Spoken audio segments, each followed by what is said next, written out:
Assalamualaikum warahmatullahi wabarakatuh. Salam dan bahagia. Perkenalkan, saya Uswatun Hasanah, SPD SD, dari SD Negeri Binangun 06, Kecamatan Batarsari, Kabupaten Cilacap. Saya adalah CKP Angkatan 7. Akan mempresentasikan demonstrasi kontekstual modul 1.1 tentang pemikiran filosofis Ki Hajar Dewantara. Dasar-dasar pendidikan menurut Ki Hajar Dewantara yaitu tentang pengajaran dan pendidikan. Pendidikan yang menuntun, pendidikan yang sesuai dengan kodrat alam dan zaman, pendidikan yang berbudi pekerti, pendidikan yang berpusat pada murid, dan merdeka belajar. Ki Hajar Dewantara mengatakan bahwa pengajaran dan pendidikan saling berkaitan. Pengajaran adalah pendidikan dengan cara memberi ilmu yang berfaedah untuk kecakapan hidup anak secara lahir dan batin. Sedangkan pendidikan adalah tuntunan terhadap segala kekuatan kodrat yang dimiliki anak agar ia mampu mencapai keselamatan dan kebahagiaan yang setinggi-tingginya, baik sebagai seorang manusia maupun sebagai anggota masyarakat. Kesimpulannya, pendidikan dan pengajaran merupakan usaha persiapan dan persediaan untuk segala kepentingan hidup manusia, baik dalam hidup bermasyarakat maupun hidup berbudaya dalam arti yang seluas-luasnya. Selanjutnya, pendidikan yang menuntun. Pendidik bertugas menuntun tumbuh atau hidupnya kekuatan kodrat yang ada pada anak-anak, agar dapat memperbaiki tingkah lakunya sesuai dengan kodrat anak. Di dalam proses menuntun, anak diberi kebebasan, namun pendidik sebagai pamong harus memberi tuntunan dan arahan agar anak tidak kehilangan arah atau berbuat yang dapat membahayakan dirinya dan orang lain. Di dalam dunia pendidikan, guru atau pendidik ibarat petani atau pekebun, murid atau anak didik ibarat biji tanaman, sedangkan proses pendidikan ibarat lahan persemaian. Jika murid ibarat biji jagung, dan biji jagung tersebut kurang baik, tapi disemai di lahan yang subur, cukup perairan dan pencahayaan, dirawat baik oleh pekebun, maka dapat tumbuh dengan baik, menghasilkan kualitas yang baik. Begitu pula sebaliknya, jika bibit jagung bibit unggul tapi disemai di lahan yang gersang, tandus, tidak cukup air, tidak cukup pencahayaan, dan tidak dirawat baik oleh pekebun, maka biji tersebut tidak dapat tumbuh dengan subur.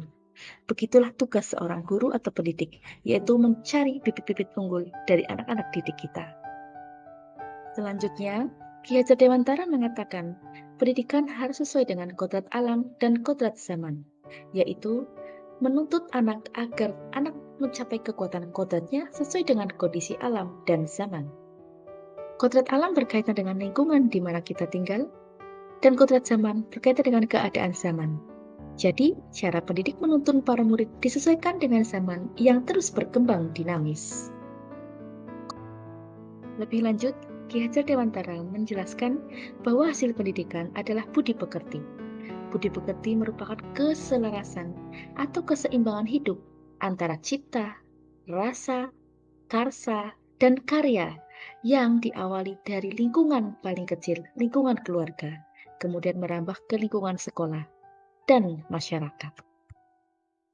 Pendidikan harus berpusat pada murid. Artinya, pendidikan berorientasi kepada murid. Berbagai bentuk tuntunan ditujukan untuk memenuhi kebutuhan murid. Guru bertindak sebagai fasilitator, pendamping, dan menuntun siswa menemukan perubahan ke arah yang lebih baik. Pendidikan harus merdeka dalam belajar, yaitu menciptakan ruang bagi murid untuk bertumbuh secara utuh agar mampu memuliakan dirinya dan orang lain menjadi lebih mandiri. Guru dan murid bebas berekspresi, berinovasi, dan menentukan pembelajaran yang bebas, aman, dan nyaman sesuai dengan keadaan alam dan keadaan zaman. Demikianlah penjelasan pemikiran filosofis Ki Hajar Dewantara tentang pendidikan. Selanjutnya, saya akan menampilkan beberapa implementasinya di sekolah.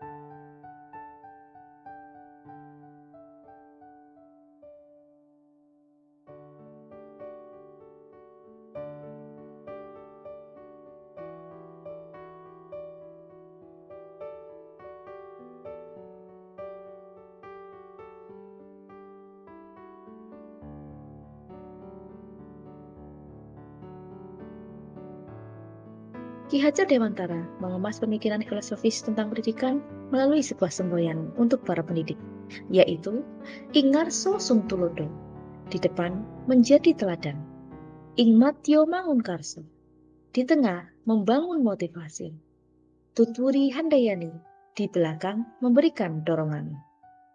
Akhir kata, pendidikan merupakan salah satu kunci utama menciptakan manusia Indonesia yang beradab. Demikianlah penjelasan demonstrasi kontekstual modul 1.1. Kurang lebihnya mohon maaf. Salam dan bahagia. Wassalamualaikum warahmatullahi wabarakatuh.